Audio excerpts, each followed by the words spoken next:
salary cap for each team in 1993 was $30 million. And our cap this year is just about $130 million. So it's seen significant growth. So it's been good for the players, obviously. The owners have done well. The game has done well. So the cap gives the owners certainty. The cap started out, it was like 55, 56% of the gross revenues. And that was the guarantee that the players got, was they were guaranteed that they would make a set percentage, or a percentage of the revenue that the league brings in, and that's grown over time. And what's happened is now it's closer, the players are getting closer to 60%. But what the system has done is it's made the players and the owners partners. And so as opposed to in the 1980s when there were terrible relations between the owners and players, there was a strikes in 1982 and 1987. So the system's worked. We last extended it in 2006. And I think that agreement swung a little bit too far towards the players. As I mentioned, it's close to 60% of the revenue that the players are getting now. And more importantly, over the last 10 to 15 years, the economics of the league have changed. The biggest way has been in the building of new stadiums. With the new stadiums, like our renovation here, teams can generate a lot more revenue than they did in the past. And the players are benefiting from that revenue.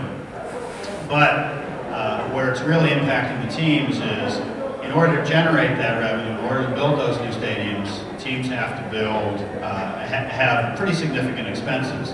Debt service, expenses that you have in building new stadiums, things of that nature, marketing expenses to generate revenue, those are not credited. So that's, I think, going to be one of the real key issues in this next round of collective bargaining.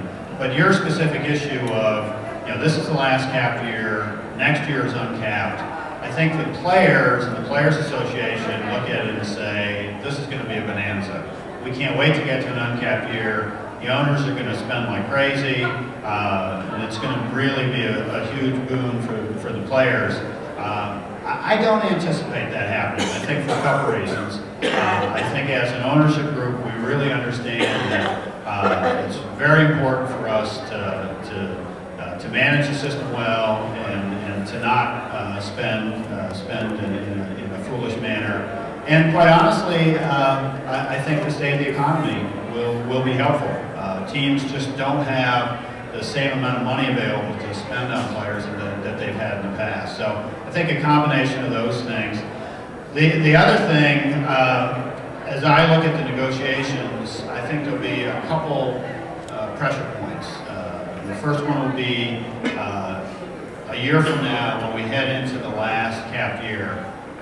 The union has made statements in the past. Gene Upshaw, the former executive director, has said, if we ever lose the salary cap, it's never coming back. That's, that's their threat, that to try to put pressure on the owners to negotiate. My sense is, everything's negotiable. So I don't really believe that if the cap goes away, we can't negotiate another one. But then the next pressure point after that would be the following year. It would be March 1st, 2011. That would be the end of the collective bargaining agreement. I'm still hopeful that we can reach an agreement, but I think, like any other negotiations, I think you have to get to pressure points where both sides are really forced to really look at the current situation and are forced to come together and make an agreement. And the other thing, when we talked about this yesterday, Bill, I think I'm hopeful that the state of the economy will be a factor that helps us reach an agreement. Because I think both the owners and the players have to be aware that we're going through really difficult times as a country. Our fans are really stretched, and it's hard, and they're not going to be spending money in the ways that they have in the past. So I think it's going to be a dose of reality in terms of negotiations.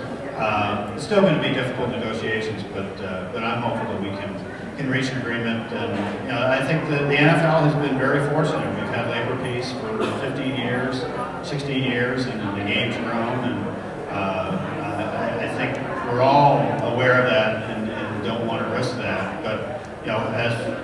the owners want to get a good deal, and the players want to get a good deal, and we try to figure out a way we can do that. The one thing that is hopeful to me, and I've been involved in negotiations and 2 rounds of collective bargaining in the past from the player side. When the biggest issue is philosophical, that's often very difficult to reach an agreement or compromise on. When it's all about money, you can more easily reach a compromise, if that makes sense. So I think this is really about money.